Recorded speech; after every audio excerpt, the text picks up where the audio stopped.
Alright, so, hello everyone. Welcome to the first intro session of the Unbound Odyssey. I'm here with several people in the VC. Hello, people in the VC. Hello. Hello. What about the other people in the VC? Hello, hello. Who are you? Yes, I'm here with Oreo, Frag, DJ, and Ember. And we are here for Ember's intro. This is actually really surprising to have an intro with so many people in the VC. This is exciting. Yeah. Lots of feedback. Yes. Hey, we are not getting feedback from Frag. Yeah. For once, the aliens have not come to abduct him. But yes. Ember, Mm-hmm. are you excited? Yes. Alright. So Ember, would you please tell us a little bit about your character? Yeah. Fade has had a rough life. He's an Absol. An abnormal Absol, with whose parentage left a mark on him, considering he's not a dark type. He's a fairy steel type. Because his parents were an Absol and a Mawile. But he doesn't know that because he was taken as an egg to the Sand Continent, where he lived basically a life in servitude. Yep. But then He, things have changed. Yep. Thanks to a certain dragon, wreaking havoc on the Sand Continent, he managed to escape. In a weird way, you kinda owe Kyurem. Well, yeah, maybe. Owing things to Kyurem? What? Now, you're pretty sure Kyurem didn't do it for you. Yeah. You were just opportunistic. Nothing wrong about that. Yep. On the Sand Continent, you have to be opportunistic. Yep. But yeah, these days your character is actually on the air continent, as far away as one can be from the desert continent. Yeah, fuck that place. And your story will begin a couple seasons after your escape. You're currently in the town of Baram, and you have been living with a Grumpig, who has essentially taken you in out of interest and because he does enjoy helping people with very obvious mental scars, not to mention probably physical ones. I assume your character has some physical scars on them. Just a few, basically. And so, you live in the town of Baram, which is mostly known as a tourist trap. It is a place of relaxation, place of many shops and many activities that don't really create anything, they just make people unwind. And on one such fateful day, your character awakens. Mm-hmm. And this is where Fingusa realizes he forgot to set up Baram Town music. Give me a moment. There we go. It's not gonna be relevant, like, a lot.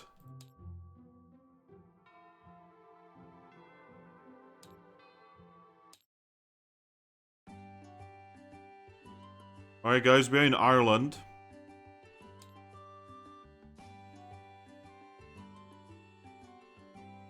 But yes. Ember, Mm-hmm. your character awakens. It is a normal morning in Baram. The weather is beautiful. It is sunny. Vast majority of Pokemon would probably say that this weather is a little bit too hot, but you are used to much worse. Much hotter and also much colder. Yes. Thanks, Kyurem. You know, the same continent people are built different. And yeah, You awaken in your bed. You have been given one room in your mentor's house. You're on the eastern side of Barum Town.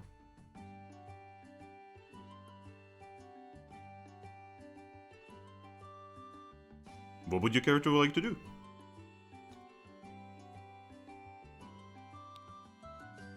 I'm just gonna look out the window for right now. Like I said, See what kind. it is a sunny day. You can see all kinds of Pokemon, you know, coming and going, and you know, the entire time is slowly waking up.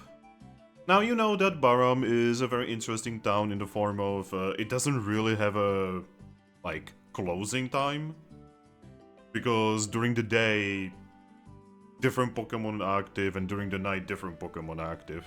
So Baram technically never quietens. Yep. How would your character actually deal with the fact that you live in a town that never sleeps, in a way? Well, Sandstone is kind of similar, isn't it? Yeah, ooh, phone? Yeah, phone. Be right back.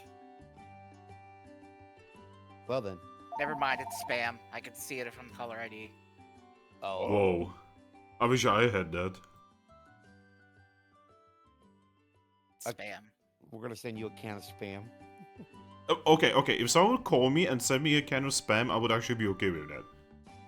You're like, hey, free food. Yeah, because like you put that shit on pizza and eat it. Yeah. You know, I need to make you spam fried rice. Okay. But yeah. It is just another day. Honestly, ever since you got to Air Continent and met with Grumpig, you're just gonna be relaxed for the most part. The only thing you really do for Grumpig is just odd jobs, and every now and then, you know, one thing Grumpig doesn't like is like go buy food and such, so he usually has you do that. But that's it. He has not been pushing you into finding a job. He has not been pushing you into like joining the guilds or anything like that. You know, he just keeps you around. Yeah. Fade does not trust guilds, basically. Yeah. Honestly, you have no idea why he's the way he is. Because I highly doubt someone like you would believe that someone is good just for the good sake. Fade is probably like he probably only opens up to Grumpig.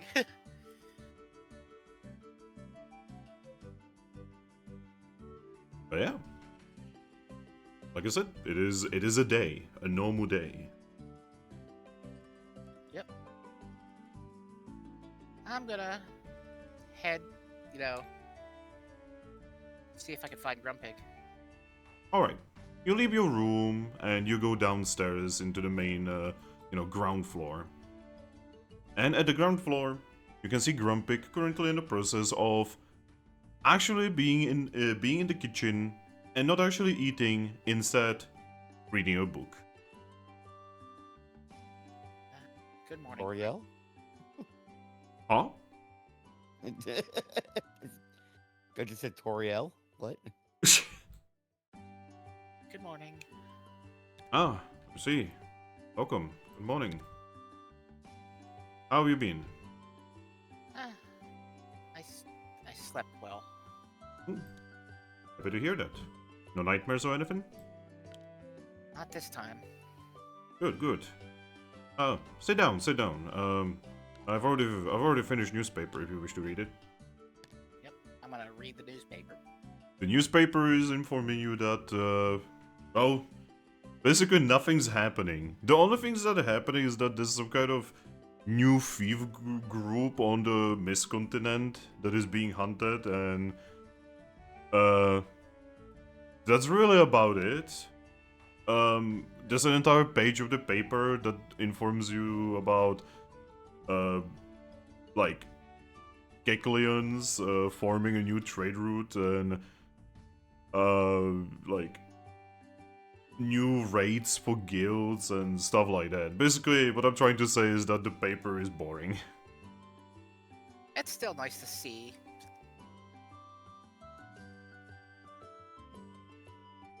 There's an interview with an unknown.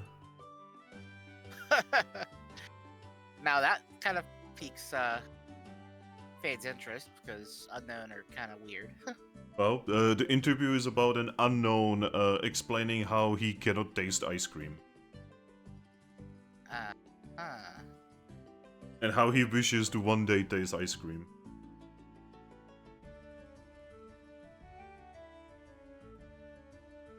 There's some ads for like different shops and such. There's a new clothes shop open in Baram,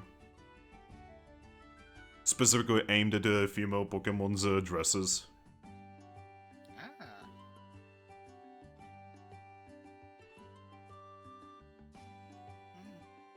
Hmm. Everything is Another just calm. Another slow news day, it looks like. Oh, I mean, it is what it is. So, how about you? Any plans for today? Do you have any errands for me to run? Just the usual food, and that's it.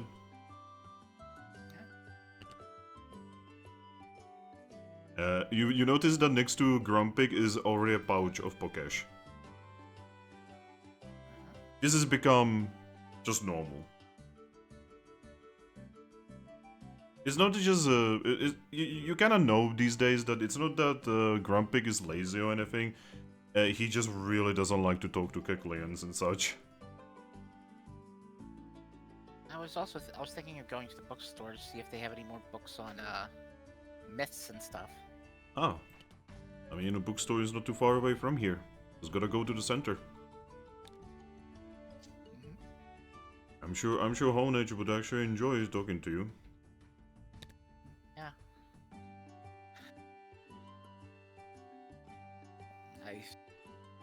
I take the Pokecash, and I'm like, Yep, I'll go then. Yep. In the pouch, there's 500 Pokesh. You know that this is way too much for food. Yeah. You're pretty sure Grumpig understands that you wanna buy something. And I'll go outside.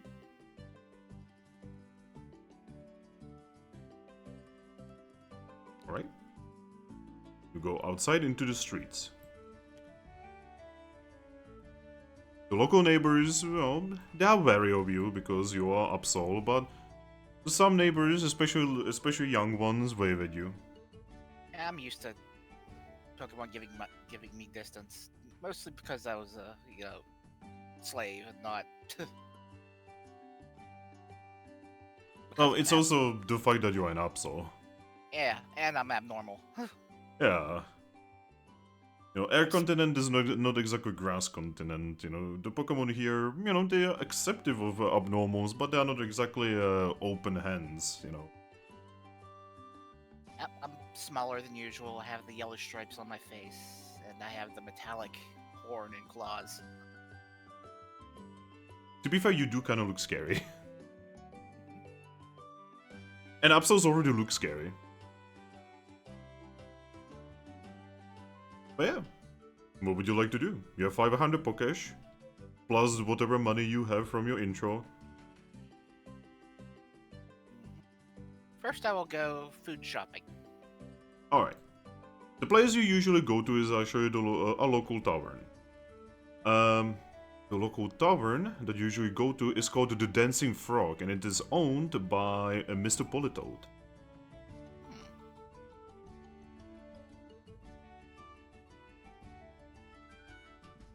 You could also just go to the center and just buy some food, but then you would have to cook it. Yeah. You know, Grumpig does enjoy already cooked meals.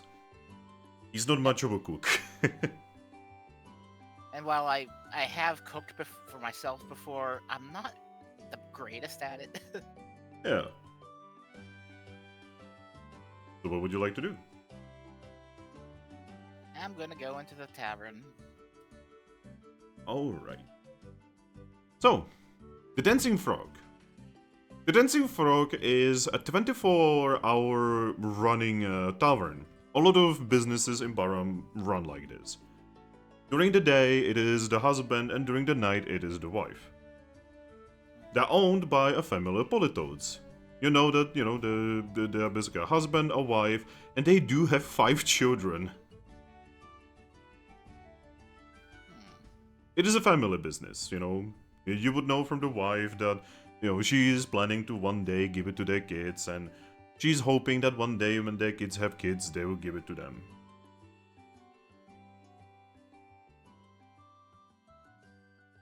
And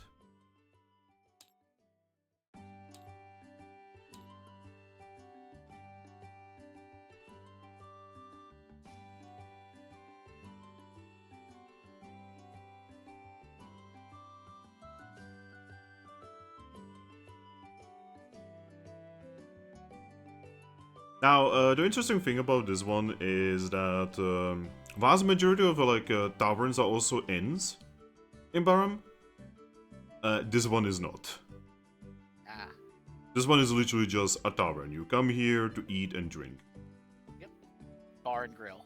It is also kind of low, and what I mean by that is it's not exactly high class. It's it's for the folk, it's for the deckhands, it's for the people who arrive from harbor, it's for the folks that are not part of guilds, so they don't actually make that much money.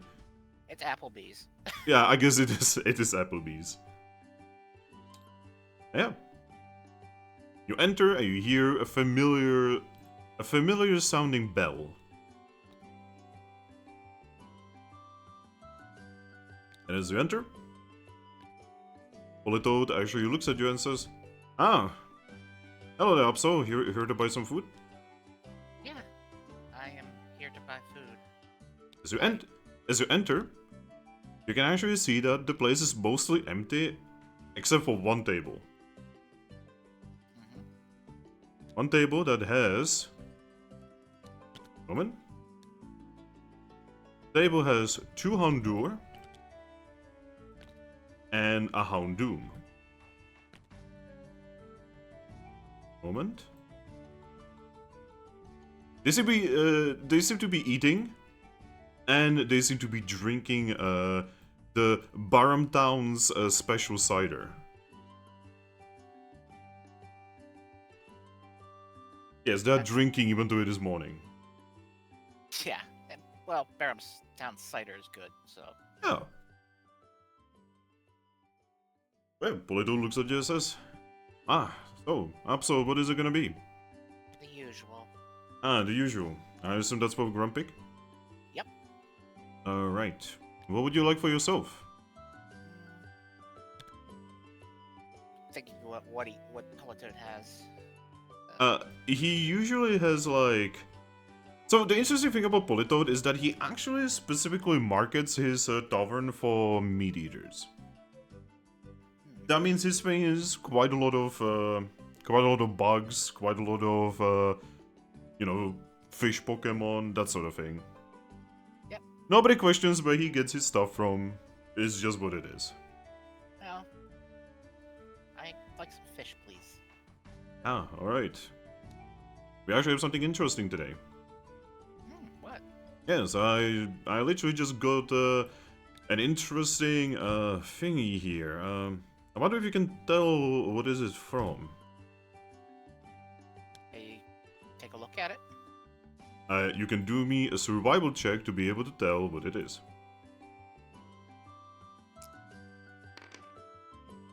Nope.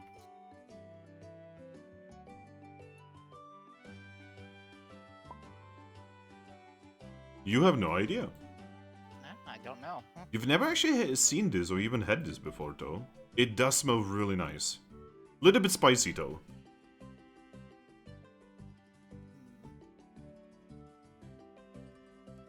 Yep. I'm interested. Yeah. Alright. Well, considering you have been coming to my shop like every week, how about a little bit of a discount? You can have it for 30 Pokesh. I'll take it. Alright.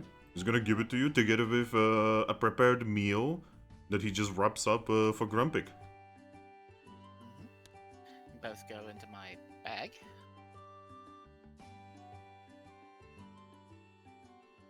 Right, Ember. Okay. Ember? Yeah. I would like you to roll me a perception check.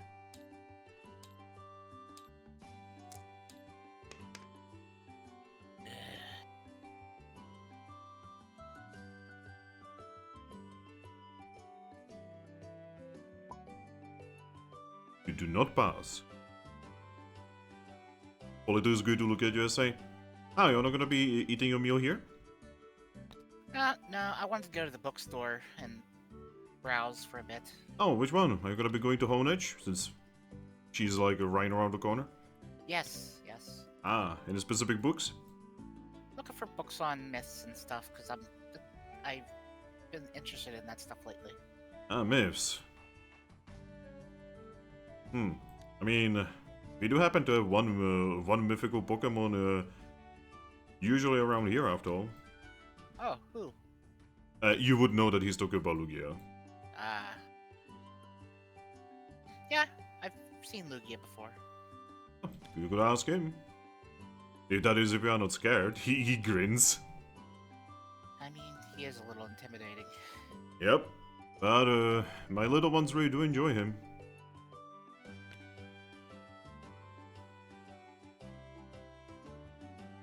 Yep. Oh yeah. Is there anything else you would like? Nope. Okay, in that case, yeah, good luck. Yep. Thank you. So, Ember.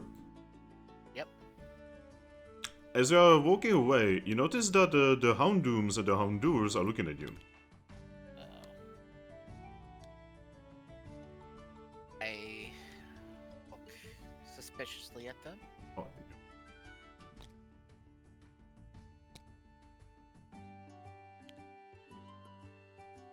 they don't really do anything, but they are looking at you. I'm used to getting stares, so I just continue on my way. Alright. You are making your way outside. And as you make your way outside, you do know that the shop you are looking for is quite literally, not really around the corner, it's like around the corner of a corner. And you make your way to the bookstore. The bookstore is small and it is owned by Honedge, which is not exactly normal ghost Pokemon, but it is a ghost Pokemon. You have no idea how a sword is taking care of books, but you just accept it as reality. One of the many weird mysteries of the world. When you enter, Honedge actually floats towards you and says, "Oh, hello there."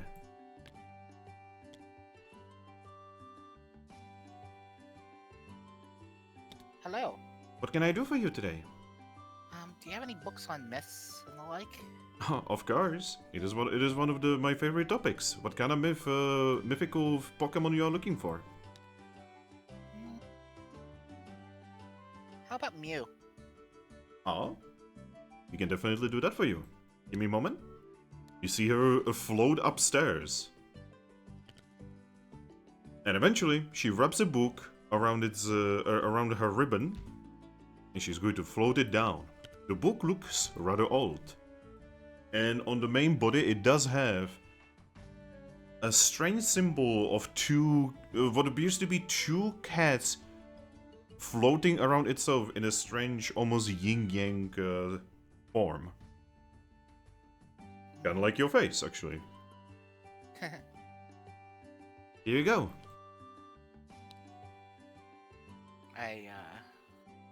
So how much is the book? Oh, these ones go for 300 Pokesh. Yep, I put down the Pokesh. She's going to take the Pokesh. She's going to slide the book over to you and say, "I hope you will enjoy it." I take the book. I'm like, anything interesting happen around here lately? No, nothing. The nice thing about living in this town is that nothing interesting ever happens. Gotcha. Yo, Ember, roll me perception.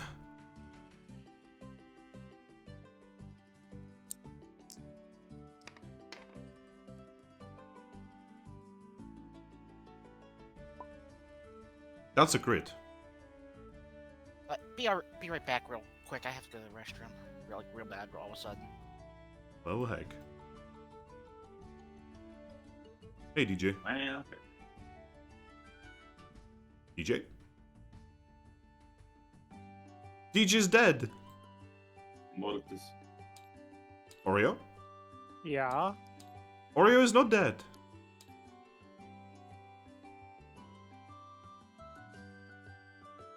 Yo, Oreo, if I could make a recommendation, Okay. you should probably put down like the list of the different things that we could do for next time we are gonna be playing in the group. Not as like a voting thing, but more like a list with like little descriptions of each of the modules, so that people can just look at it without you having to like explain it to everyone one by one. I was working on that. Wow. Okay. So, Frank, what do you think so far? Well, I'll see what's going to happen. So far, it's just a normal life. Yeah, how do you like Barum, by the way? How incredibly boring it is. I mean, to be fair, in Mystery Dungeon, boring means safe. Yes, Barum is incredibly safe. Can you imagine hopefully. Can you imagine being the Pokemon who like take care of the paper and they have to like write paper every day,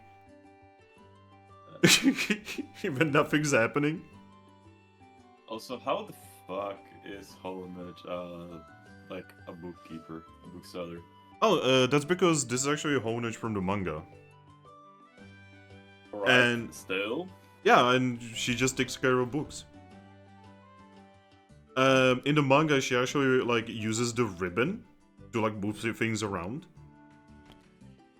You know the blue thing that like sticks out of the sword. yeah. It's actually kind of cute. I am back. Oh hey DJ, welcome back. Yep. Sorry. Had to Back. use the restroom myself. Oh, both of you at the same time. And you returned at the same time. Sus. Anyway, Ember, you have critically passed on perception. Yep. And as you critically pass on perception, you can tell that incredible danger is right outside of the door. My horn. I just rubbed my horn because it's how I sense it. Oh? Like, Are you alright?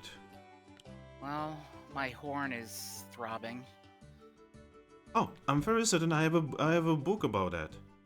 Yeah. jeez. Usually when my horn throbs like that, there means danger's coming. But dear, you're in Barum Town.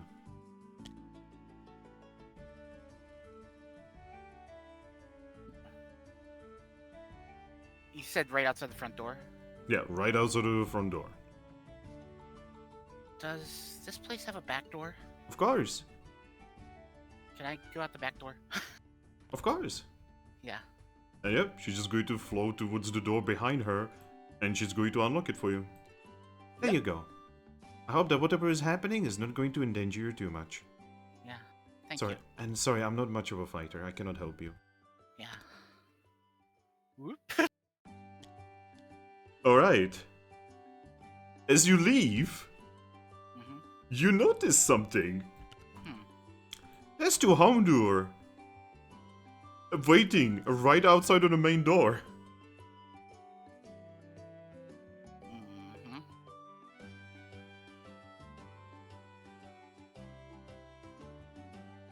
Yeah.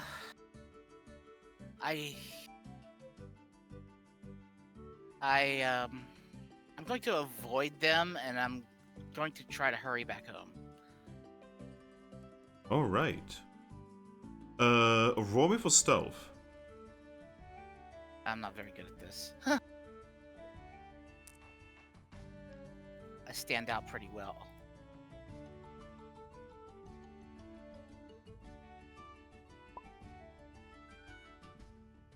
Alright. Well, it seems like you've managed to sneak past them, honestly. Like, none of them are following you. You can even see that they didn't see you at the door. Hmm. Honestly, you should be kind of proud of yourself. You've done well. Yeah.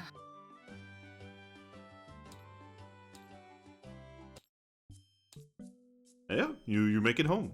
Hmm. Bless you, DJ. Sorry about that. And at home, you can see Grumpig currently in the process of, well, still reading a book. Hello, Grumpig. Ah, hello there. I'm back. Did something happen? There were some strange Pokemon following me. Which Pokemon? Houndours.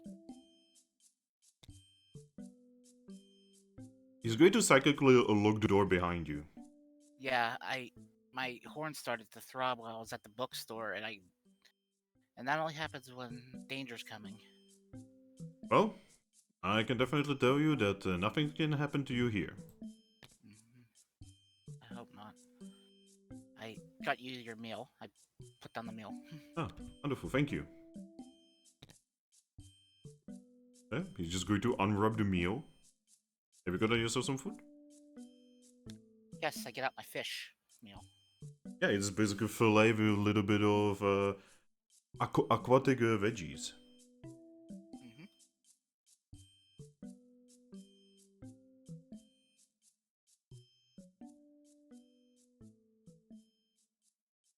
Yeah, everything seems to be okay. You I finished? got this book. I I have a question. Will you bite into your meal? Yes. Roll me endurance.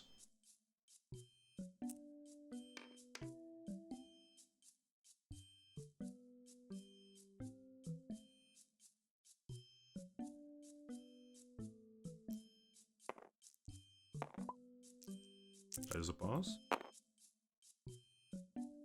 Oh god.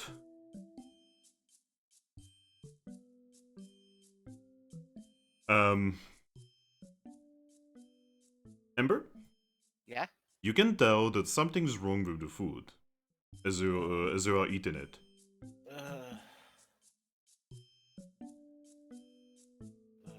I stop eating it. Grumpy is just enjoying the food.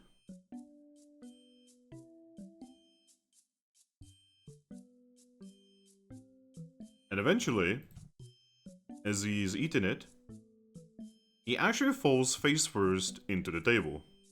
Uh-oh. He's asleep. Oh no. Grumpig? Snoring pig noises.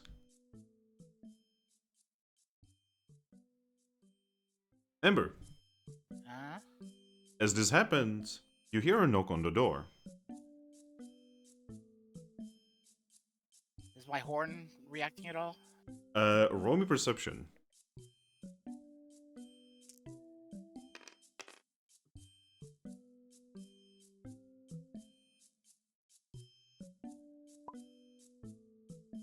You can sense danger. Really big danger.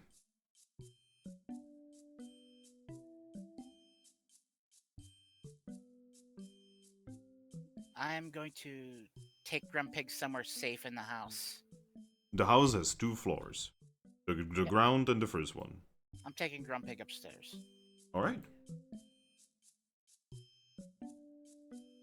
You take you take your friend upstairs. Uh-huh. Up here is his room, your room, and a study. I put him in his room in his bed. Alright.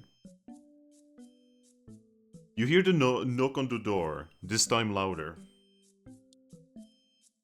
Looking for a window that's facing away from the place. Will you look out of the window? Yes. When you look out of the window, you can see groups of Houndours just kind of walking around, very obviously guarding your place. Hmm. They seem to be in cahoots with each other, as you can see them every now and then talk to each other.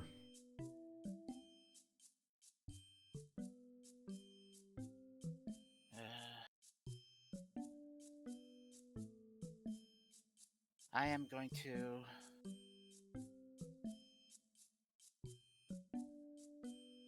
see. I'm going to look, see if there's any location where they're not like guarding or guarding well. Well, I mean, there is a pretty simple answer. Uh-huh. They are definitely not looking up. Yep, I'm going to climb up. Right, you climb on. You will climb onto the roof. I'm gonna need you to do me an athletics check.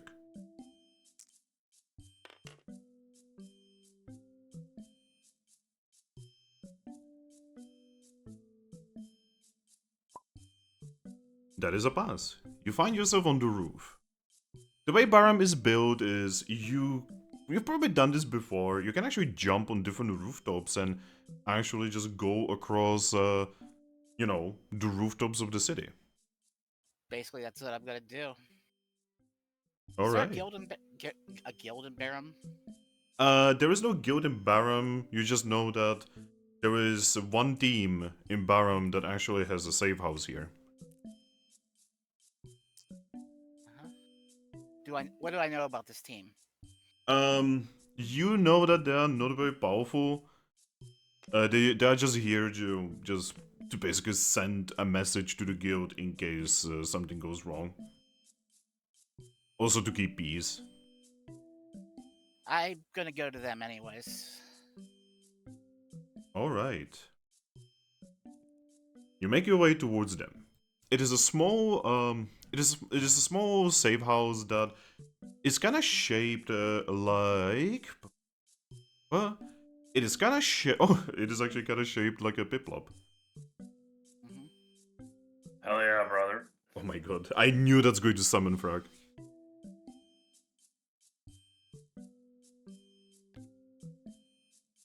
What would you like to do? I am going to knock on their door. Alright. Knock on the door, and that will actually reveal someone.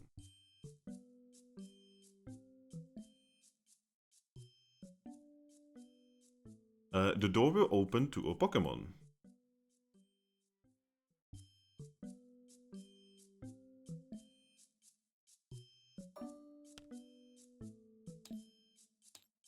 Somehow DJ opened Tabletop Simulator. Yep. The door will open to Litten. Litten looks at you and says, hello, what can we do for you? Yeah, there are some suspicious Houndour and Houndoom in the city. They seem to be following me around. I think they might try to hurt Grumpig. Okay, but first calm down and repeat it now one more time. I just woke up. There's some suspicious Houndour and Houndoom in the city, and they seem to be following me around. They followed me home, and I think they might try to hurt Grumpig. Our entire team is not here, but I can grab my friend. I think they might have put something in the food I bought for Grumpig. Were there any kind of symbols or anything that they were wearing? Any badges or anything like that? Did I notice any? No, not really. I didn't The only notice thing you notice is that they were wearing very Sand Continent clothes. they were wearing Sand Continent clothes. I've seen that before on the Sand Continent. He looks you over. He thinks to himself for a moment and says, "Alright, give me a moment, I'm gonna wake up my friend." Okay. Actually, come inside with me. Yep, you're just gonna see him close the door and just go upstairs to wake up one of his friends. You definitely saw that Lytton got a little bit more serious after you said that, by the way. Mhm.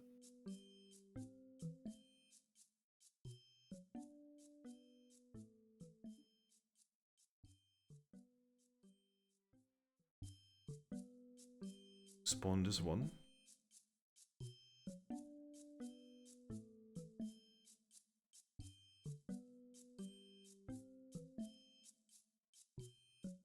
Go.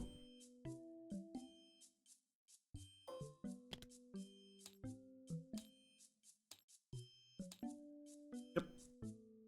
Lytton is going to return from upstairs, being followed by Turtwig. Lytton is then gonna talk to you and say, "Our leader is not here right now, but we can go make sure that your friend is alright." Yeah, just be careful. There are quite a few of them. He's going to nod and say, "We're always careful, right?" Yep. Alright, lead us to your friend. Yep, I go back. Lead them to back to Grumpig's. Actually, give me a moment. Lytton is actually gonna go to the nearby table and grab Wonder Mail. He's actually going to inform the rest of his team to make it back to Baram and to call for reinforcements. And then he's going to look at you and say, "Alright, we are ready to go." Yep, I take them to Grumpig's. Yeah. Ember, as you are making your way towards Grumpix, you remember your place having a door. Uh-oh.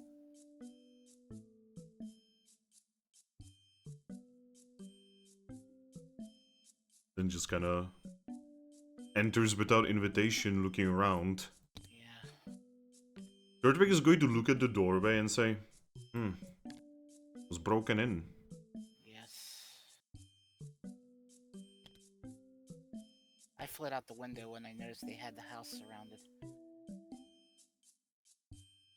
Can I have a question, Absol? Yes. Why are they here? This seems like quite a lot of effort. They might have followed me from the Sand Continent. Why would they follow you from Sand Continent? I was an escaped slave. I see. Where is your friend? Yeah, I put him upstairs in his room. Lytton is just going to... obviously Lytton doesn't know this place, but he goes upstairs. He's going to look at Turtwig and tell him to stay downstairs. And he will. I go upstairs with Lytton. Yeah, when you go upstairs, Grumpig is not there. Oh no. There is a message on the bed.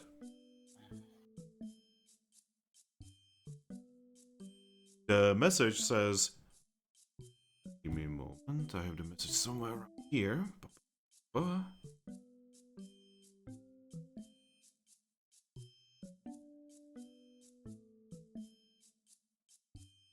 There we go. The message says, go to the Blitz in 4 hours alone, or you may never see Grumpig again.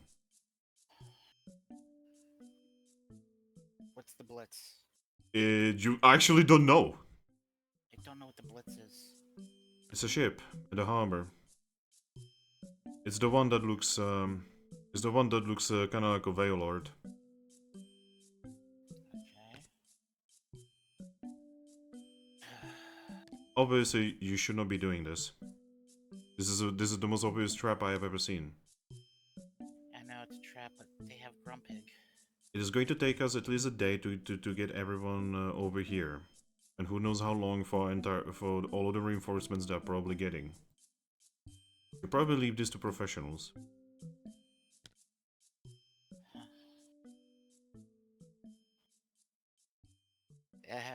Fade looks a little uncomfortable because Grumpig is the only Pokemon he's ever opened up to. So, hey, Puppies Depe, welcome to the stream. Also, Harris P 1995. Hello, everyone. Soup is good. Yeah, soup is good. I recommend soup. But yeah, then is just gonna walk up to you and say, like I said, please, stay here, or find some kind of safe location. You know what? He's actually going to give you his keys and say, go to our safe house and stay there. Our door is stronger than your door, and they will not be able to find you there.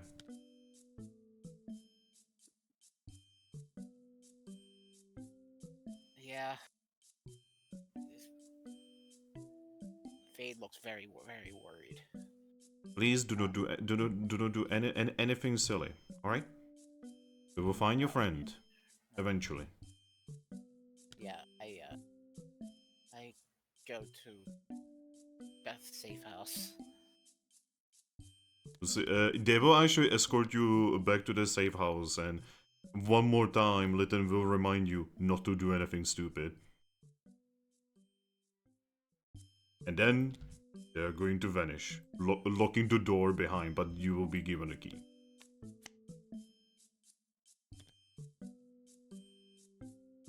Fade's just like shaking because, you know, he doesn't want to be taken back to the sand continent. Yeah. Like, look at Grumpy, you know. Grumpy got caught in the middle of this just because he wanted to help you. I need to leave this place. I need to go far away, even farther. I thought I was away from the sand continent. But yeah, how long would your character wait? The message said 4 hours.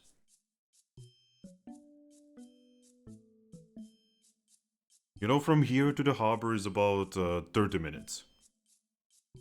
And then it would be about looking for the ship.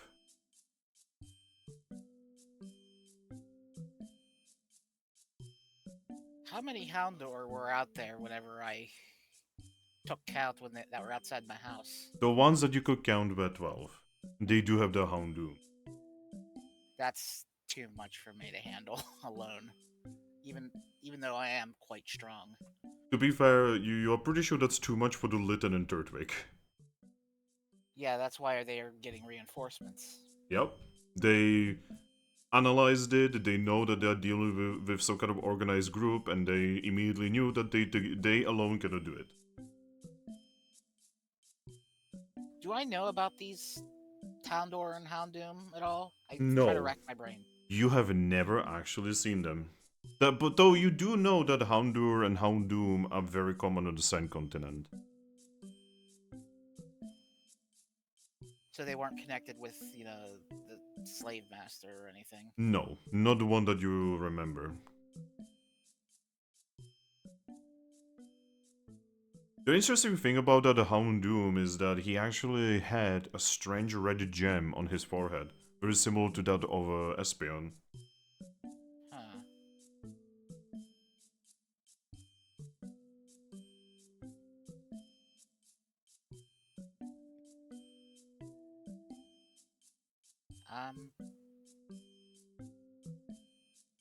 They'll handle it. I don't have to hurt anyone anymore.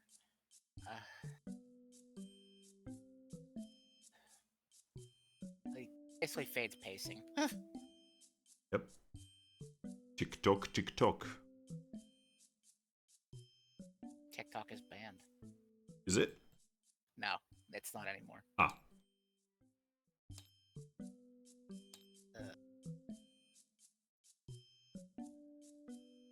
Yep, you can see that the boys actually have a clock there. You can also see that they have lots of drawings and such, you know. You're pretty sure that these guys, you know, are basically just a normal team. You know, they're silver rank. Is the harbor visible from here? No. Hmm. The safe house is in the northern part of the town. Stand out a lot, so I can't really stealth down there. Because, you know, people notice Absols, and especially ones that look like me. Yep. Which is probably how they found you in the first place.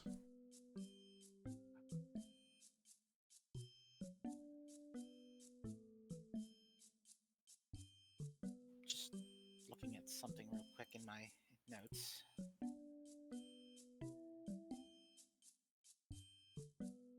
Yeah, my character is afraid of being put back in chains, so he's just gonna wait it out. Are you gonna wait it out? Yes.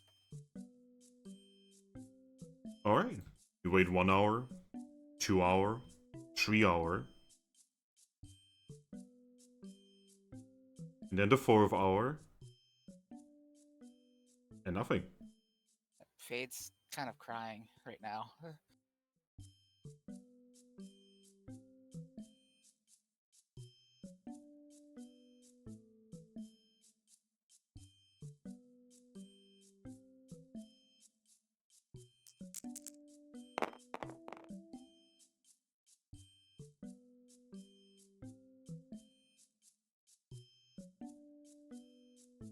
Alright.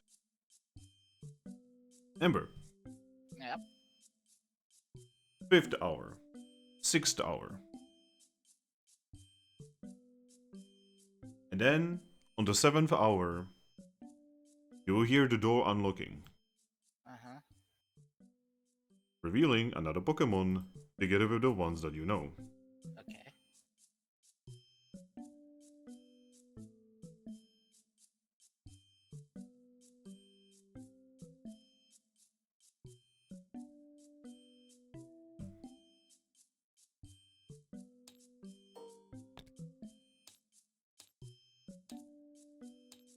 You will see a determined-looking Umbreon being followed by his companions. Okay. With Litten closing the door behind them. Umbreon is going to step in front of you and say, "Are you the Absol that they spoke of? Yes. I am the leader of our team. I'm here to help your friend." Yeah. Do you wish to come with us, or do you wish to stay here? Are you go capable of with- fighting? I am very capable of fighting, and I will come with you. Good. In that case, we are gonna be going to the harbor. Reinforcements will be here in a couple hours. Okay. Yeah.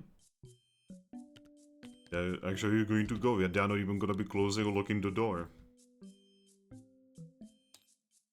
Yeah, they could probably tell that Fade's face is kind of wet from crying.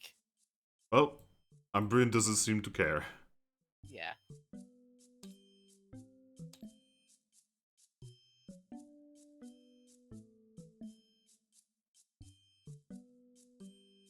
Some kind of music for this. I did not expect you to go down this path, by the way. Yeah, I did it because my character it's one of my character's mental fears. Yeah. Is being taken back.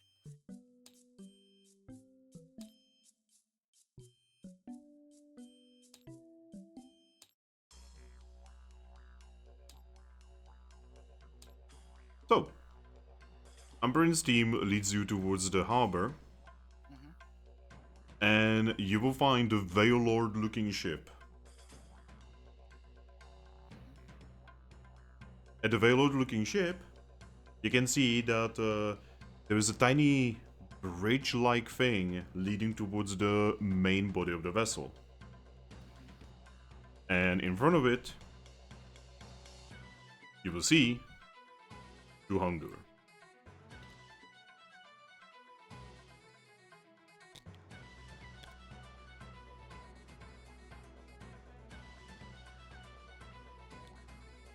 Umbreon is going to look at you and say, "Absol, Yes. what are your capabilities?" I am very good at attacking with yeah. Are you capable of stealthing? No, I'm not very stealthy. I stand out too much. All right. In that case, we will be the one doing that. I need you to distract the guards. Okay. Are you capable of doing that? Yes. Good. Give us time. Yeah.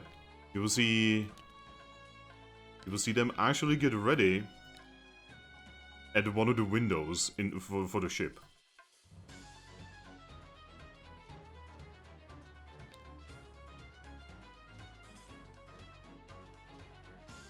see the two Houndour just waiting.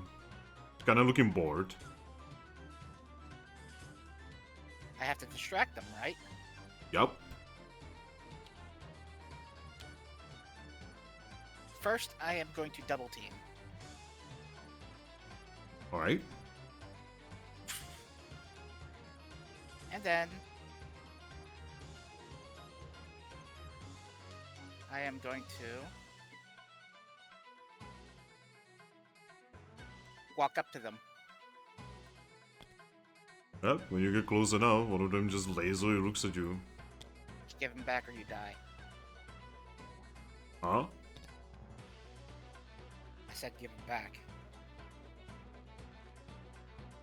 Oh! Hey, it's him. Huh? Whoa. Is that really you? You're kinda late. Give them back. You're gonna have to talk to the boss about it.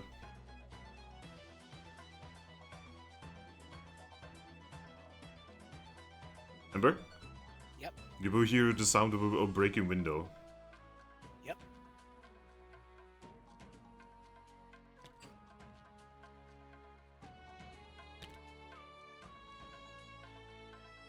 Yeah, the boss is expecting you, though you definitely took your time. Yes. Go upstairs.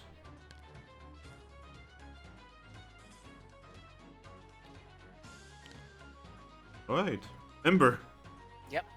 Your character goes into the main body of the vessel, and it is kind of dark, and there's a lot of Houndour. You can also see that there's the horribly familiar symbol of the sand continent here, specifically sandstone. Yep. Fade just growls a bit.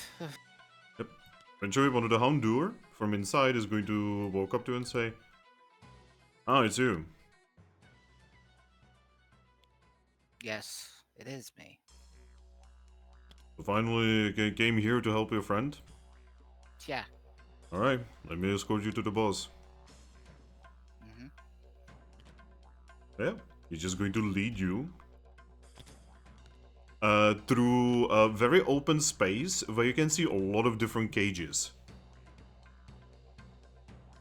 And in them you can see Pokémon. There's about 20 of them. Usually female, usually very rare. We are talking powerful evolutions, we are talking pseudo Pokemon, we are talking abnormals, you know, that sort of thing, right? And yeah, he's just going to lead you towards one of the doors. He's just going to do a strange knock on it. And then the door opens, and he just looks at you and says, "Get inside." Do I hear anything else? No. Okay.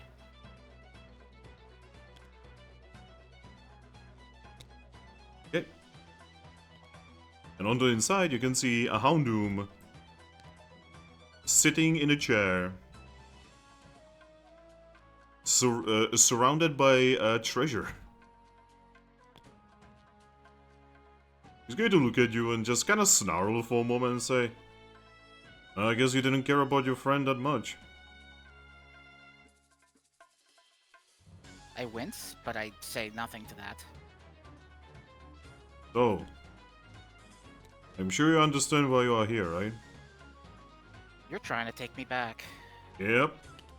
Apparently someone paid quite a lot of Pokesh for you, enough to make our entire vessel go here even though we don't need to be here. So, how about you ease up the pain for us? We release your friend that we beat up twice now. And we put you where you belong. Or how about I just kill you instead? I would like to see you try.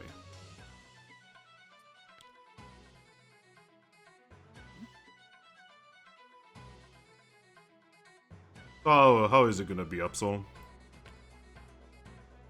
You're not getting me without a fight. Are we really doing this? Yes. You know that if I damage you, I'm gonna get less Pokesh, right? I don't really care how much Pokecash you're getting. Okay. He's going to lift an orb. I am going to toss a stun seed. Alright, roll me finesse.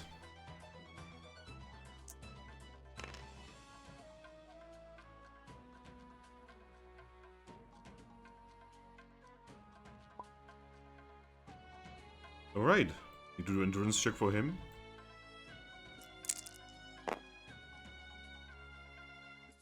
Oh my god, he fails.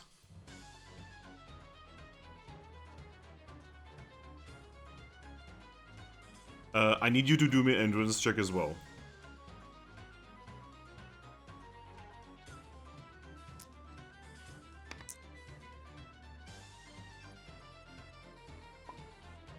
Oh my god.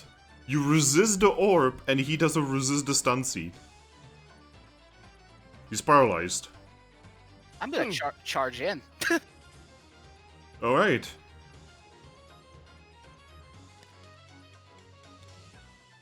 Turnabout.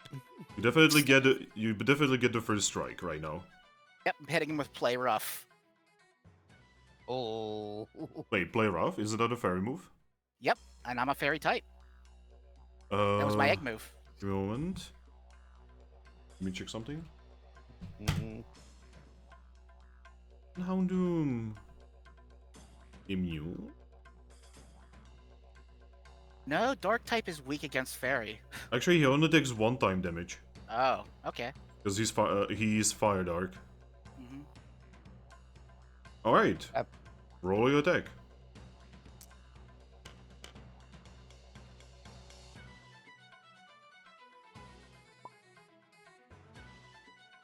Right, that is... Wait, that is a crit. Yeah, super luck. Oh Of my course. god. Alright, give me the numbers.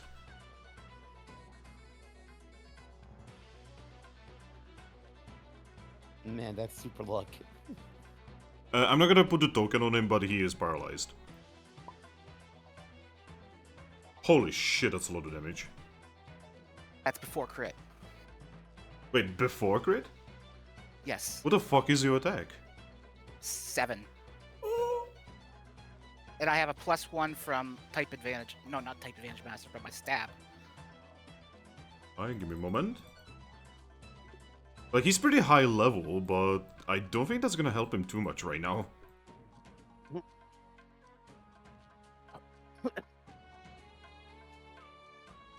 Alright, he takes it. Alright. His turn. He's paralyzed.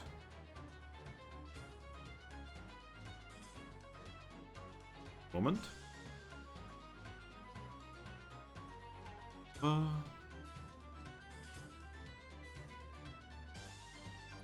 It's kinda crazy. This is not going the way I expected at all.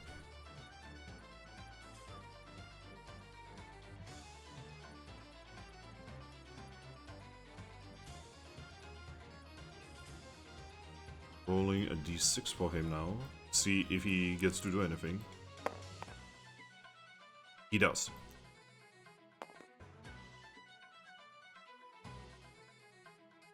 Alright. He is going to use a Fire Fang.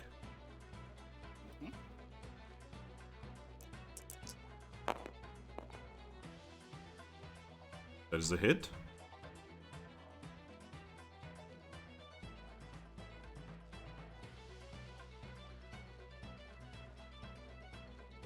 Right. Oh. 4. Alright, so that is...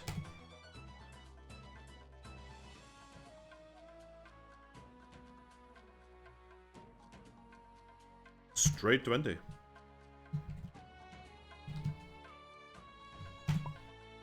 Is the damage you take. That's after defense. Before. Okay, 16 then. Yep.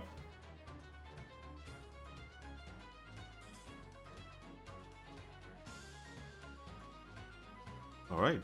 So, roll me endurance to see if you're on fire or not.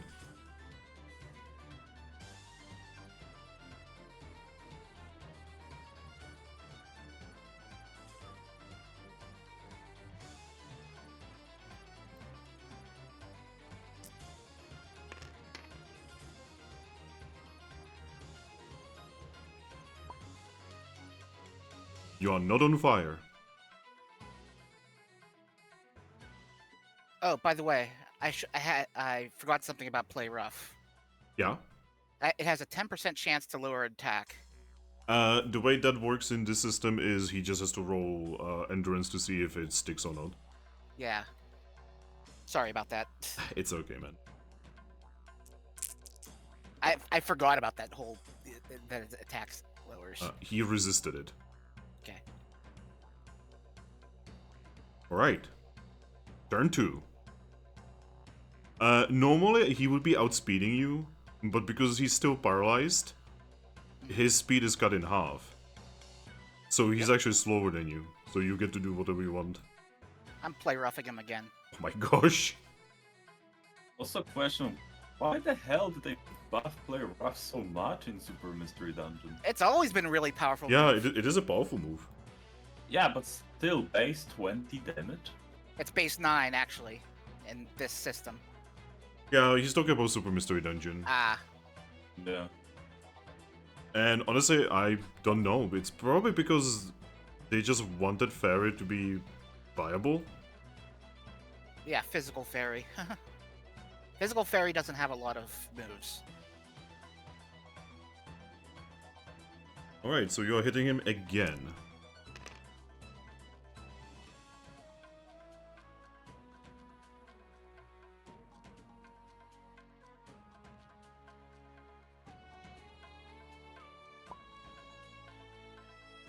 Alright. Same damage, I assume? Yep, 16.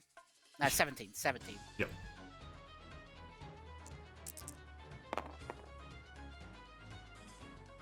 Oh my god, he critted on endurance.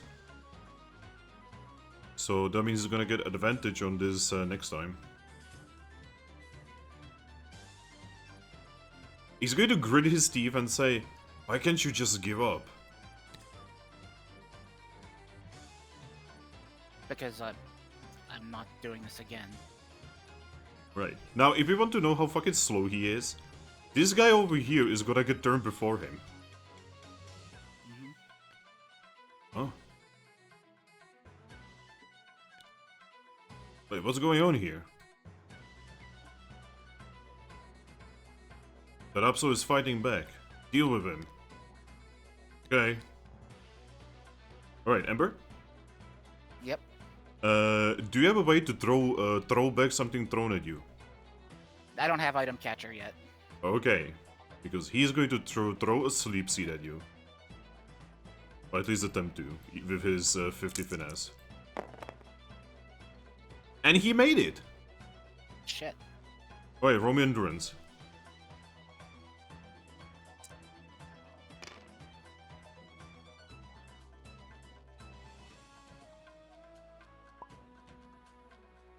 Oh shit. I need to check what happens if you hit the thing. Give me a moment. Skills, dude. That or under. Okay, so as long as you hit it, you're Gucci. Alright, you resist it.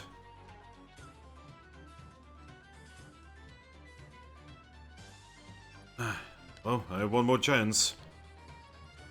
Seriously, why do you have to make it so complicated, Absol?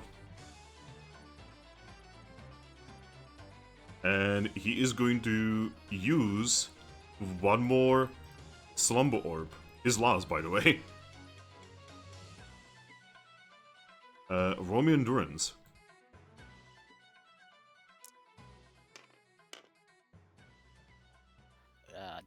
Damn.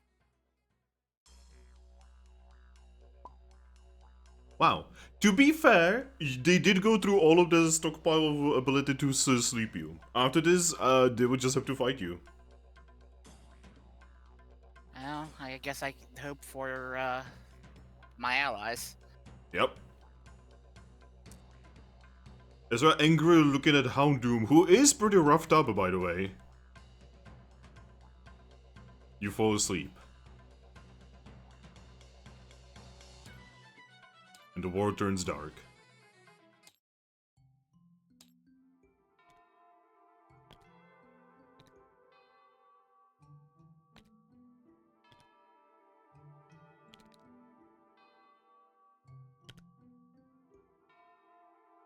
Ember, Yeah.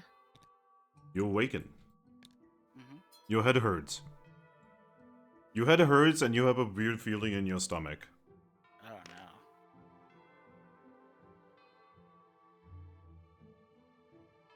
Now, thankfully, you're an Absol. That means you actually have a really good vision in the dark. Mm-hmm. Even if you don't have your dark typing. Mm-hmm. The not thankful part of that is, you're in a cage.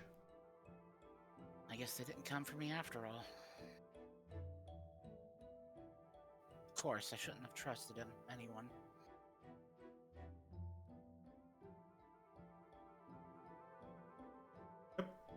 You can see that you have chains around your paws and you have a big, very familiar collar around your neck.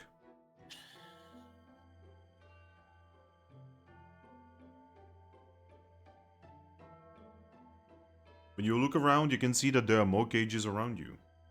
Next to you is a cage with some kind of female espion who is currently looking like she is on the verge of breaking. And every now and then you will see several Houndour just like walk past, and sometimes they angrily just whack a nearby cage.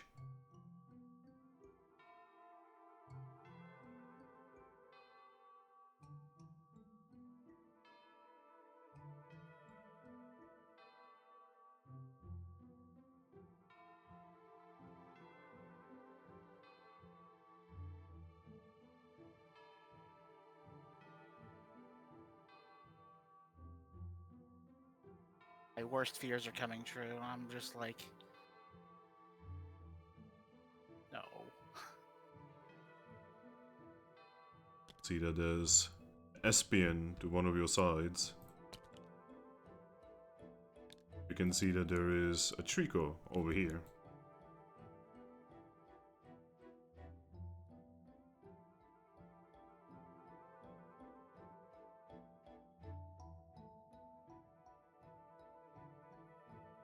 What do we do? Just sit there. My character is defeated. There's, although he's going to try to find a way to escape, but it doesn't look possible. Yep. When you're looking around, you actually notice that there is someone familiar in one of the cages. Ground pig? No. Oh. Moment. The familiar Pokemon in one of the cages is a very angry looking cat. Oh no.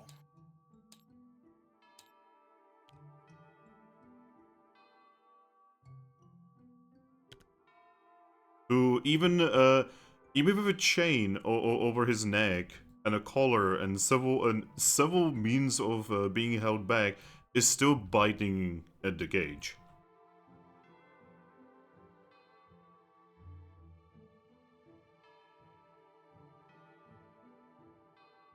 Not that it will do much. I guess they did try.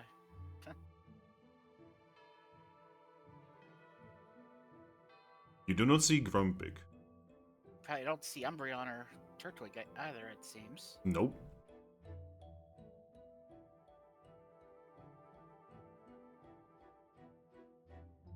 What would you do?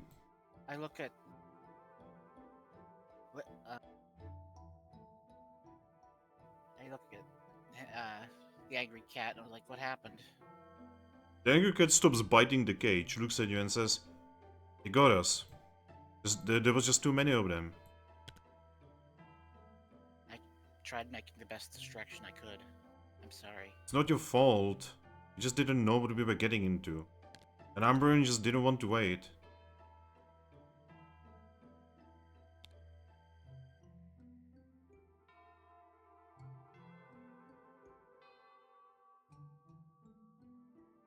Because what they say about you Absols is true. You're a walking disaster.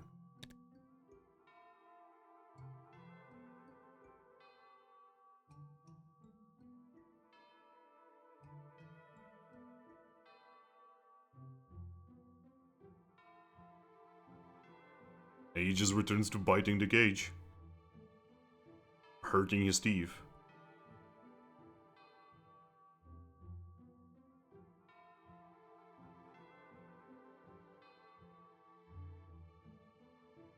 Yeah, you'll just see a couple Houndour every now and then just like walk past.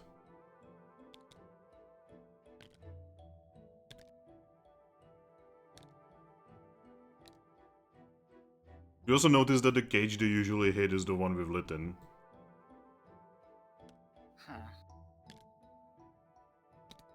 Something about dogs hating cats.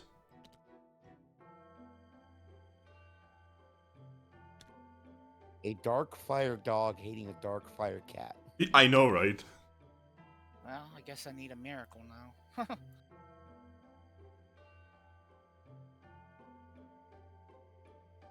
You said a miracle? Yeah, basically, because my character knows what this means. Yep. Your character has been here before.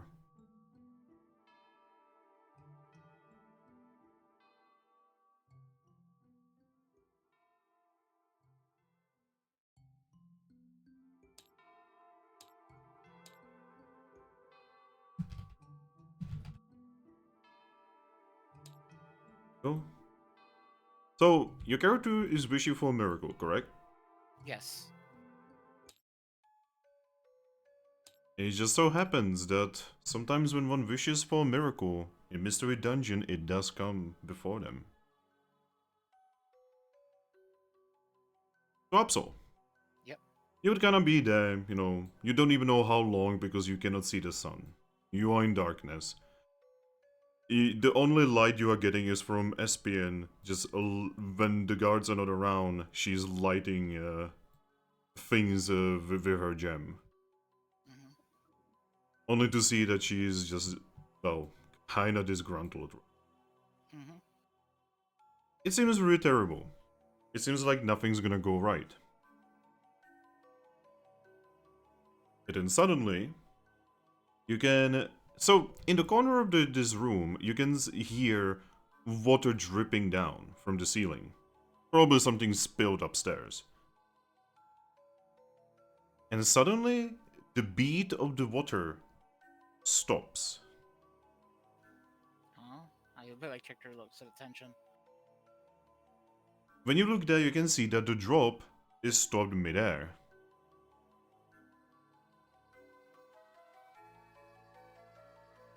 And when you look around, you can see that the light from the Espion is just there, without her moving or even breathing. You can even see Litten be mid-bite and not actually progressing whatsoever.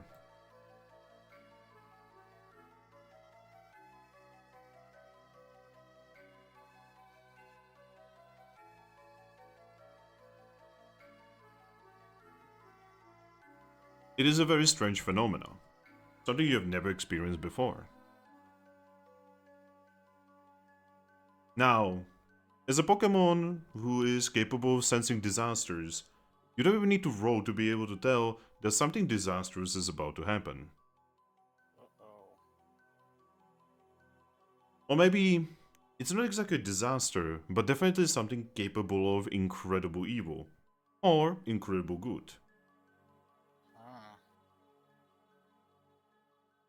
Try my best to rub my horn, but, you know, that I'm in chains. Yep. And then You see a brilliant blue light coming from the staircase leading into this chamber. It is enveloping everything.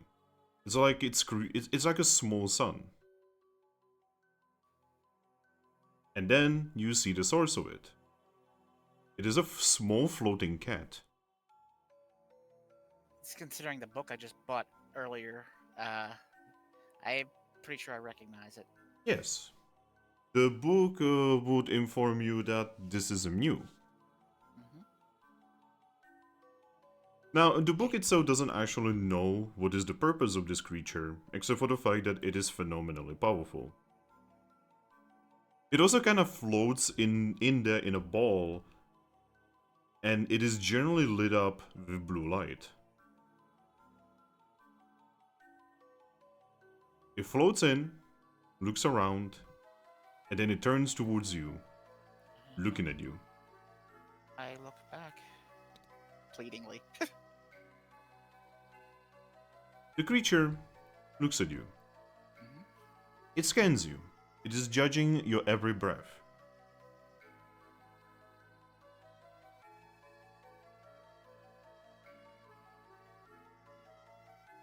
And eventually, it waves its tiny paw, and the lock on the cage unlocks.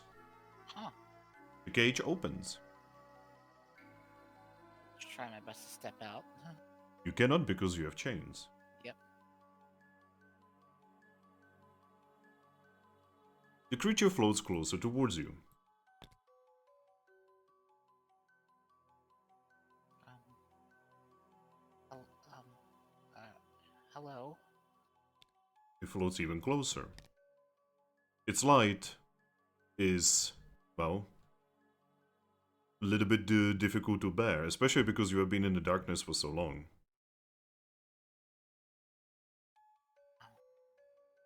Mew, I take it. He stops and looks at you again. I see. You're not actually as foolish as I expected. I've enjoyed reading about myths and yeah. Oh, am I a myth these days? Yes. A story, a fairy tale for you for young Pokémon. Yes. Rather foolish. Anyway. She's actually going to put her two hands together, and all of your chains burst. Mm-hmm. Your collar opens up. Uh-huh. She looks at you and says, "Fear not, young Absol of Twin Blood. I'm not here to hurt you. Thank you. If anything, quite the opposite. For in your time of need, I am here as your provider and a savior." I am absolutely grateful. Ah, absolutely? I didn't mean to make a pun. It is alright. But yes, what I am, it doesn't actually matter. That information is not gonna give you anything. At least not for now. What does matter is what you could be for me, and what I could be for you. Oh, what do you wish of me? In your future, I see a terrible fate. One unbecoming of your kind. You were created with a very specific purpose.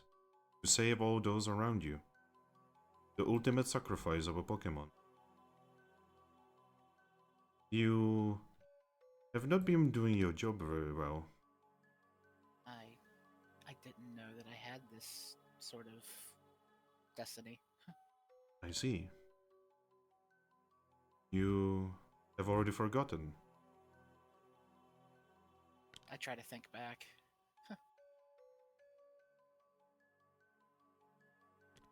Still, there is something very important that we need to discuss. Absol of Twin Blood.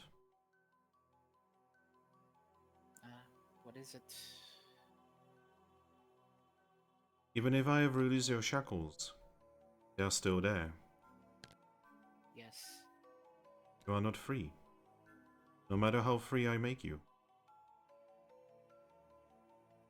The only one who can release yourself, you. With a little bit of help. Would you accept my help? Yes, I would accept your help. The price for it is terrible, though. It might actually be worse than the price for just staying where you are. I don't want to go back to the Sand Continent. I will bear the price. We do not. In that case, bind our two fates together.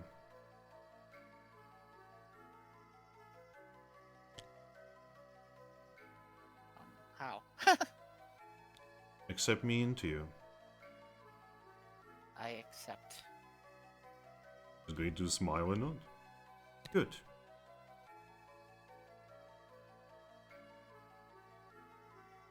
She's actually going to look around.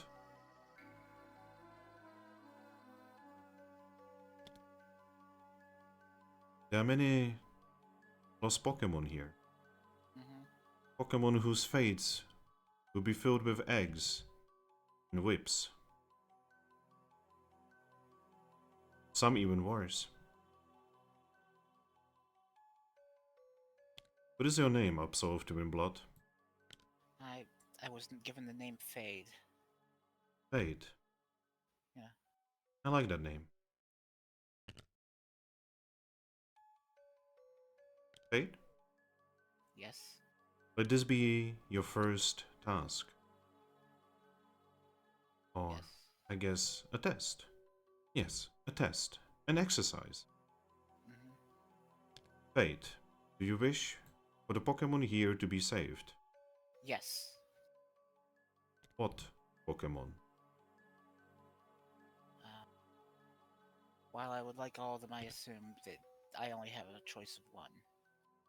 No. There is no limit to my... And I give this power unto you. I would like to, in this room, I would like to save Litleo. I mean, not Litleo. Is it what's his Litten. Litten? I only now realize that they did name Litten and Litleo very similar. It is by my own. It is my own fault that Litten was captured. Oh, you wish to save the Litten?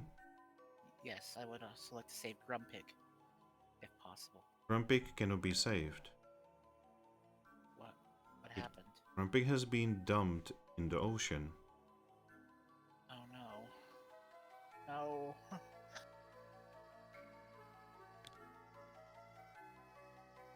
I like start to sob a bit. 1 second. Do you blame the Houndour for that?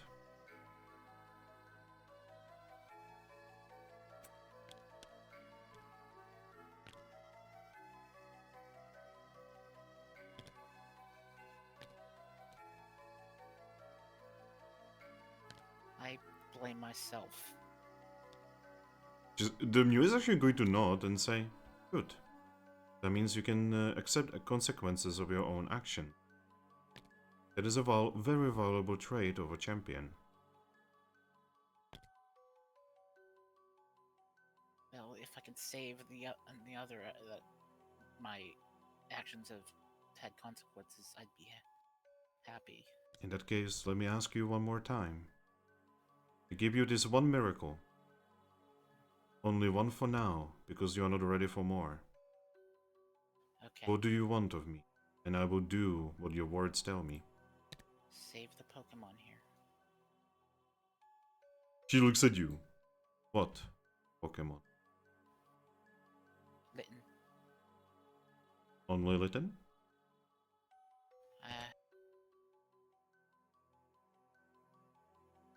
All of them if possible. She's actually going to nod and say, I can save all of them. Even the Yes. Houndour and the Houndoom. Even Litten's friends. All but Grumpig, for he is way too far away now. Then save them. We do not. This is actually going to float into the cage with you.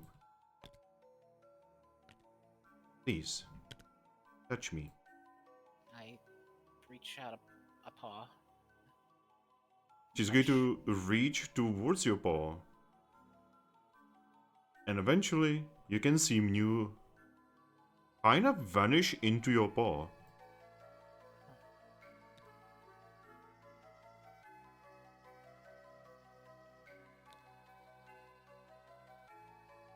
And for a moment, everything makes sense. You understand everything there is in the world. You understand that the entire universe has infinite space. That there are many worlds like the one that you are on. And that there are so many Pokemon you have never even known existed. For just a moment, everything in life is clear. You also have a weird taste for ice cream. You don't know why. Well, my character does like sweet things, so my character never had ice cream before. You know exactly what needs to be done. You just will it to happen. You just will all of the Pokemon to not be here anymore. That's what I will. Only the Pokemon or even the Houndour and such? Only the Pokemon. Okay. Litton and his friends, the Espia, the Trico, and anyone else that I can really see. Yeah. When you open your eyes afterwards, you are not where you were. Mm-hmm. You're on some kind of... You're in some kind of town you've never seen before. With a big harbor and... There's a lot of Pokemon everywhere, but everything stopped. Nothing's progressing. You can see...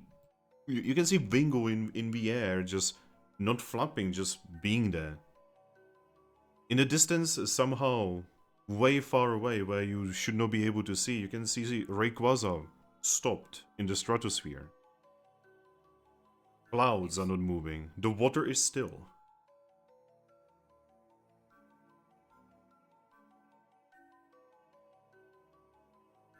Huh. And all of the Pokemon inside cages are not in cages anymore. They are around you. Yet they're still sad looking because for them, nothing has actually happened yet.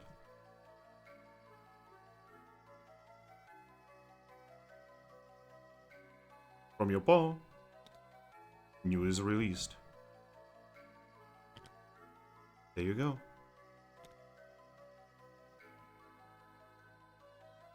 How do you feel? Everything is stopped, but thank you. Oh, don't worry. The moment I am not here, it will all flow the way it is supposed to.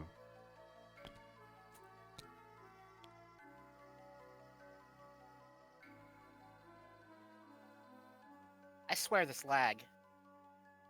I cannot do anything about it, I'm sorry. I know.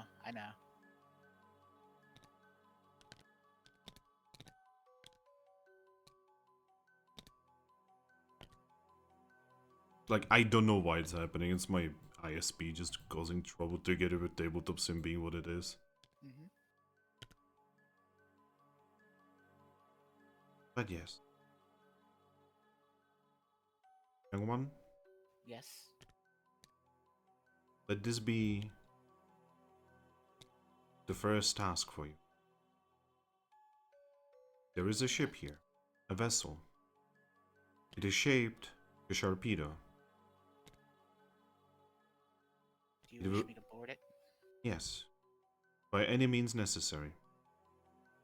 Your fate is now connected to mine. And your fate is connected to that vessel. Then that's what I'll do.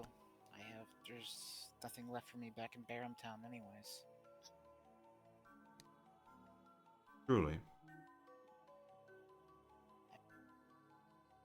I need to get far, no matter where I go, that Pokemon from the Sand Continent will follow me. I know that now. It's actually great to know. Great things I see in your future, little one. She says as she's smaller than you, by the way. Yeah, even though I'm pretty small myself. Yeah. There is just one important thing. Yes? Tell not a spirit of our connection until they and you are ready. Right. I will not. Not tell a soul. If you wish for guidance, ask for me in your dreams. Yes, I will. And she extends her paw again. I take Mew's paw. And she vanishes into your paw.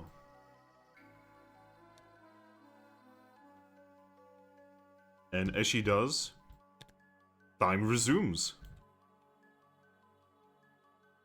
All the Pokemon around you are confused.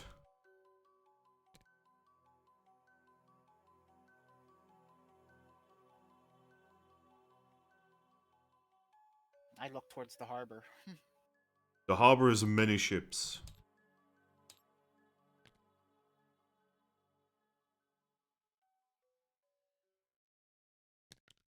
Everyone's just looking, just, huh? There's like 20 Pokemon around you just like looking, because for them, they blinked, they were on a ship, and now they are not.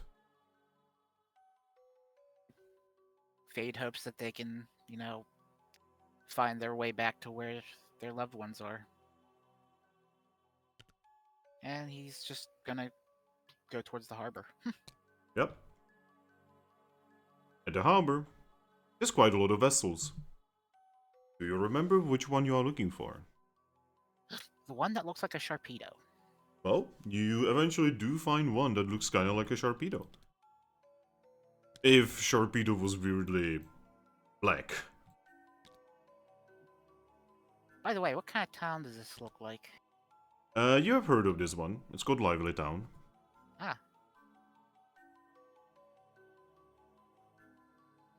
I'm on the water continent then. Yep. Pretty far away. You're pretty sure that this should have taken you at least like a day, if not more.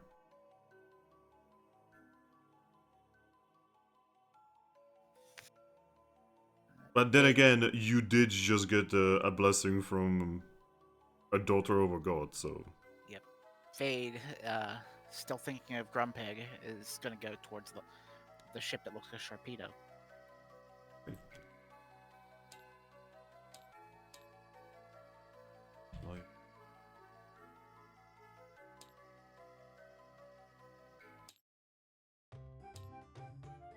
Alright.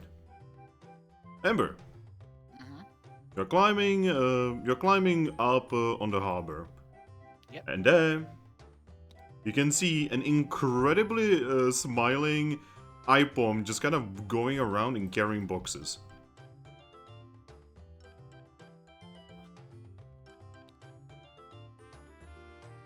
Excuse me. Oh! He puts down the box. Hey there! Are you here? Are you here because of a job? Yes. Oh, hey, are you the chef? No, I'm not the great. I'm not. I can cook, but I'm not the greatest at it. Ah, darn. We are still stuck here because we are looking for someone who can cook. Um, Are you okay? no, I'll be fine. Okay. I really hope we are not gonna be having another Pokemon joining us who is gonna be as much of a stick in the butt as Gabite. Hey, I didn't actually say that, by the way. Okay. I do want to join. Alright. Well, in that case, let's go upstairs. Yeah, he leads you onto the deck. And on the deck, you can see quite a lot of different Pokemon all looking at you like, huh? Like, among them, you can see that there's, there is that Gabite, who is currently in the process of, waltzing towards you. And waltzing as in, angrily.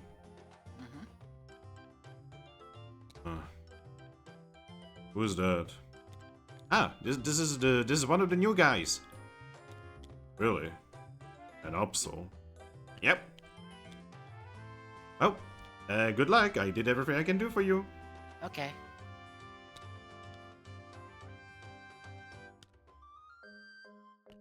Gabbai just looks at you. You can see he has a really nasty scar over one of the eyes.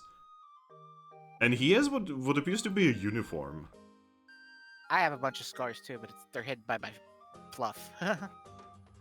He looks up and down. He smells the air in front of you and says, Sand continent. Yes. So it's a long time ago. Yeah, I lived in Barren Town until most recently. I see. You never get that smell out of you. The gravel and such, it sticks to your fur. Yeah, Forever. As much as I try. Anyway, you are here for a job? Yes. What can you do? I'm fairly strong, and I am good with my paws. He blinks. And I'm very good at sensing things. Oh. Alright.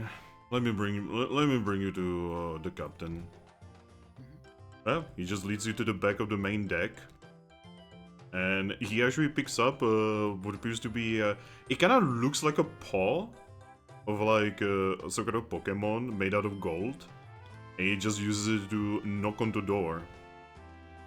Yo, Captain, you've got a new guy. And eventually the door opens. Alright, go inside.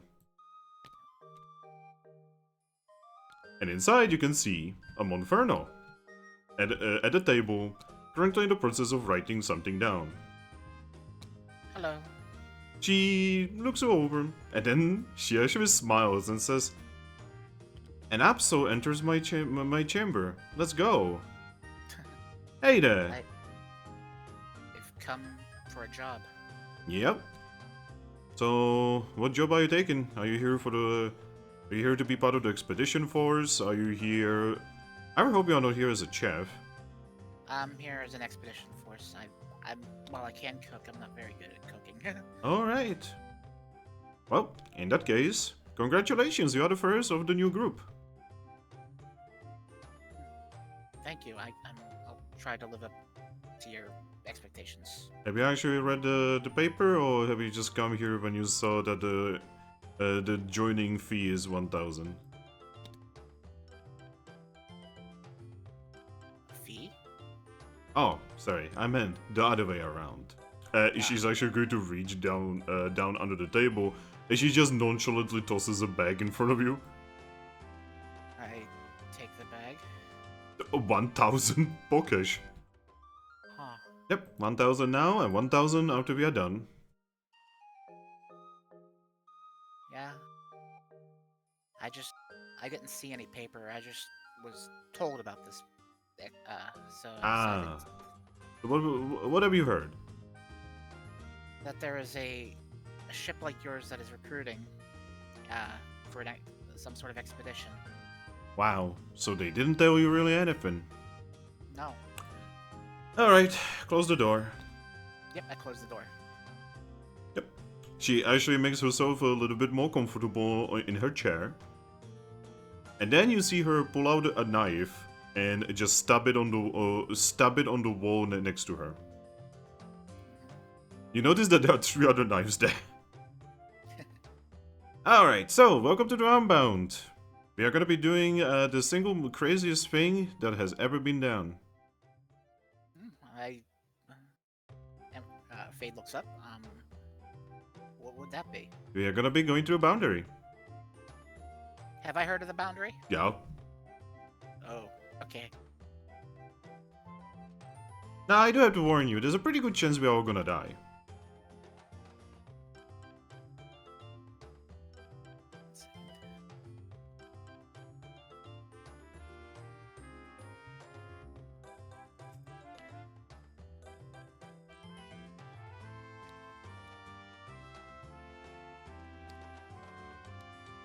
I'm sorry that this takes so long, but the lag really Yeah, is I bad. know. I'm sorry. It's, yeah.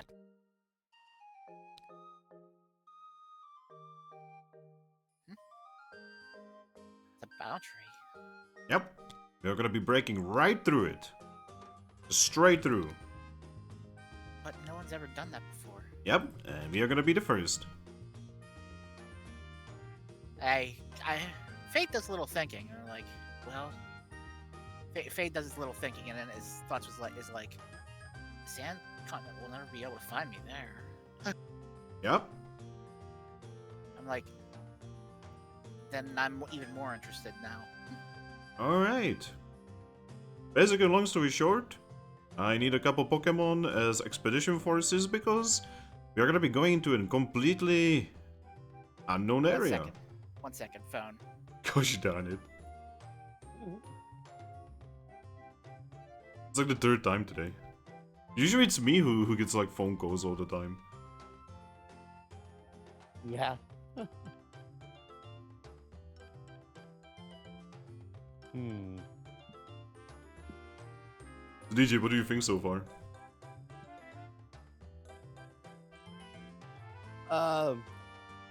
Well, seeing Blue Mew be back already doing actual work is interesting. Yep. Well, to be honest, this is like way after Sunstruck. I'm Yeah, back. that's like half a year, remember? I'm back. Yeah, but still. Welcome back. Yep. Like I said, we are gonna be the first. Then Either we die or we make it through. No in between. Fade is thinking in his head, wow, they're only paying 1,000 Pokecash for something like this? But Fade is like, you know what? I need to get out of this area for the Sand Continent, so yeah. Yep. Now, that 1,000 Pokesh after, that is just a cherry on top. That's for me. The real thing that we are actually here for. See, I'm not doing this entirely because I just want to get famous over breaking through the wall, right? No. Right. We are doing it because of that. She points at the wall where she's impaling the knives. Fade looks at the wall.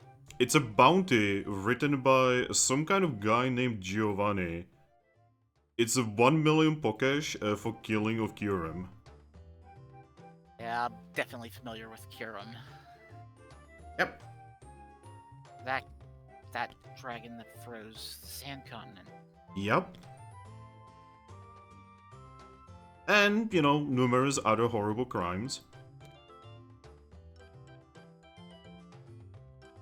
Yeah.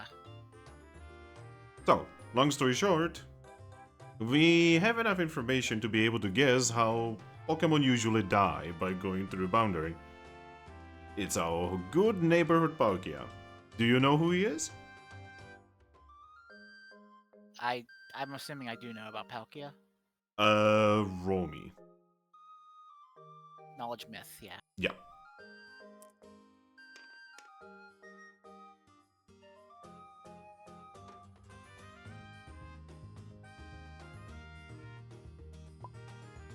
Alright, that is a pass. You know that he is one of the major deities, the deity of space. The Lord of Space? Yep. Exactly that one. Yeah, he's the one who personally mogs literally everyone who goes through. Why? We don't know, and it doesn't actually matter. But, knowing that he's the one doing it, that means we need to mog him first. That's gonna be a tough task. Well, good thing we are not the ones doing it. Oh, good. Because you see, I'm getting all of those eggheads from the guilds to do it for us. 1 second, that phone again. That's the 4th time, boys. Mm-hmm. I don't know what they say, 8 times the charm.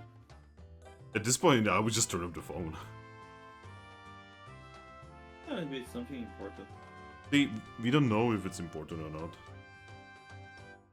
It could be like, you know that one time I got like 7 or 8 phone calls in the middle of a session, it was all scams?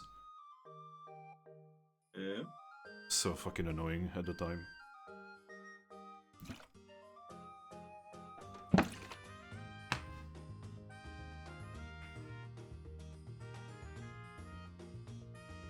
So Frag, what do you think so far? So far seems good. Though Um, I do be having internet problems, so every now and then it just cuts me off. Man, I'm having internet problems, you are having internet problems. This is fun. Yeah, This is okay. it really is. This is okay and based. And qualified. Yes. Okay, I'm pretty sure that there is a pretty important phone call because Ember is actually taking a while. Yeah. Seems like it.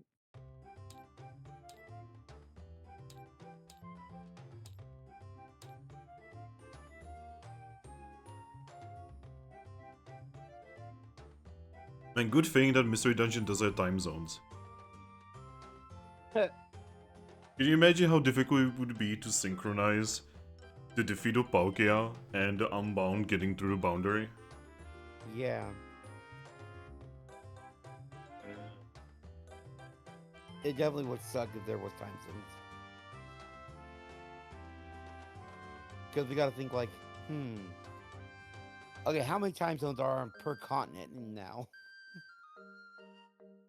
I'm sorry, my mom's kind of a pain. Oh, is something happening? No, she's telling me about something she ordered coming to this house. Okay. Mhm. Alright. Yeah, I'm basically getting a whole bunch of guildies, essentially whoop is bad. And, well, once it's whooped, they're gonna inform us and we are gonna break through on that moment. Yep, that sounds like a good plan. If they're up to it, that is. Well, I did give them quite a lot of Pokesh. The one thing you learn in my line of work is that money controls everything. Yeah, that's how it always seems to work. Heck, even Money we and are power. here literally for money. Money and power. So, your game? Yes. Awesome. In that case, go downstairs, pick a bed. Considering you are the first of the new expedition team, you can quite literally pick any bed you want. Yep. While we are not in some kind of crazy whatever is out there, your job here is just gonna be one of the deckhands, really. Just, you know, clean up, make sure everything is safe. Oh yeah, here's the rules. I have only 2 rules, alright? Mhm. No infighting and no eggs. Well, you won't have to worry about either of those from me. Good. That is all the rules. On the expeditions, whatever you find is yours. Okay. Alright. Well, welcome to the Unbound. I thank you for having me. Alright, now leave my cabin.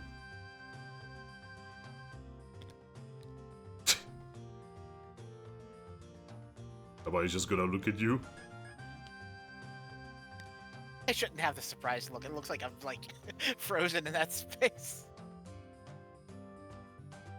If I can make a recommendation, maybe like take out the emotes and just like have them like set up. Yeah. But he's just looking at you. Yep. I'm just gonna go down to where the beds are. As you are walking past, he's just going to clear his throat, try to get your attention. And then I look. You in? Yes. He's going to nod and say, "Good." It's always good to have Absol with you. Yeah. Can sense when danger's coming after all. Exactly. Yeah, he just looks away. And I go down to the bed. Alright. Downstairs, you will see all kinds of other Pokemon. You can see that the living area is actually very close to the doctor, so you can see that there is a Chansey inside. And yeah, you just claim one of the beds.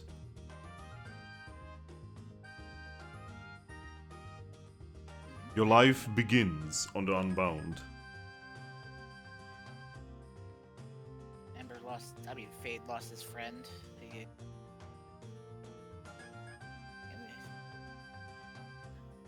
But this is an opportunity to get someplace where the Sand Continent possibly could not reach him.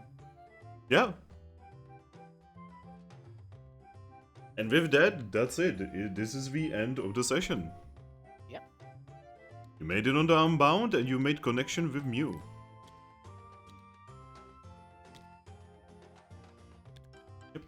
Downstairs you will see that there's actually 4 beds claimed here already. Weirdly enough, on one of them, it almost looks like it's a little bit scorched. Oh boy. And that's it. We just save the table. Remove the beans, everyone. If you can, with the lag.